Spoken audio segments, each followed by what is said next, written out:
सध्या देशभरात आणि जगभरातच जेन झीची चर्चा सुरू आहे। जेन झी म्हणजे जनरेशन झेड असा त्याचा अर्थ आहे। होय, 1997 ते 2012 या कालावधीत जन्मलेल्या लोकांची पिढी आहे।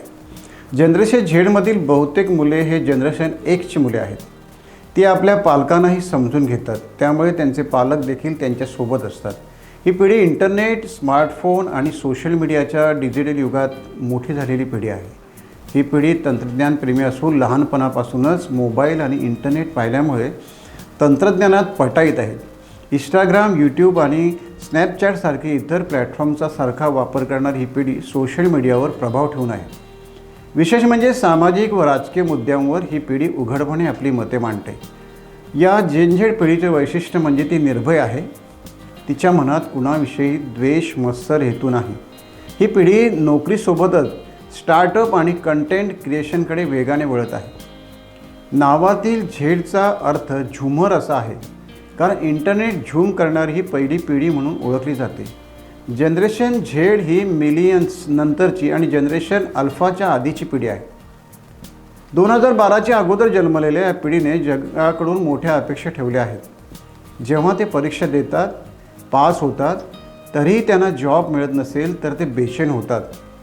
ते आपली प्रतिक्रिया नोंदवतात। या पिढीचे मन चौफेर संचार करीत असते, त्यामुळे सध्या राजकीय पातळीवर जेन झेड चर्चेचा विषय झाला आहे। नेपाळमधील जनरेशन झेड आंदोलकांनी सरकार पाडले। जेन झी समुदायाने या आंदोलनाचे नेतृत्व केले, त्यामुळे जेन झी ही राजकीय, सामाजिक किंवा सांस्कृतिक संघटना नाही। ही एका पिढीसाठी वापरली जाणारी संज्ञा आहे। जगाला पुढे नेण्याची जबाबदारी आमची आहे। आम्ही आता ठरवू, आमच्या कामावर आमचा विश्वास आहे, असे ठणकावून सांगणारी ही पिढी उत्पन्न वाढण्यासाठी अतिरिक्त काम करण्याचा ट्रेड ठेवून आहे। ही तरुण पिढी डेस्कटॉपपेक्षा मोबाईलवर जास्त काम करते, म्हणून सध्या या पिढीची चर्चा देशभर सुरू आहे। जंतर मंतरच्या आंदोलनात जेन झेडचे नेतृत्व महत्त्वपूर्ण ठरले।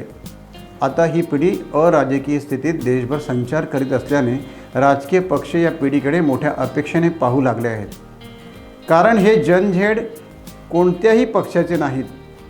त्यामुळे ज्या दिशेने वारा सुटेल त्या दिशेने जेन झेड धावणाऱ्या पिढीला आटोक्यात आणायचे कसे, असा प्रश्न आता उपस्थित झाला आहे। केंद्र सरकार आणि राज्य सरकार याचे मंथन करीत असून जेन झेडला आटोक्यात आणण्याचे मार्ग शोधत आहेत। टाइम्स डिजिटलला लाईक करा, शेअर करा, सबस्क्राईब करा आणि बेल आयकॉन दाबायला विसरू नका। Times digital.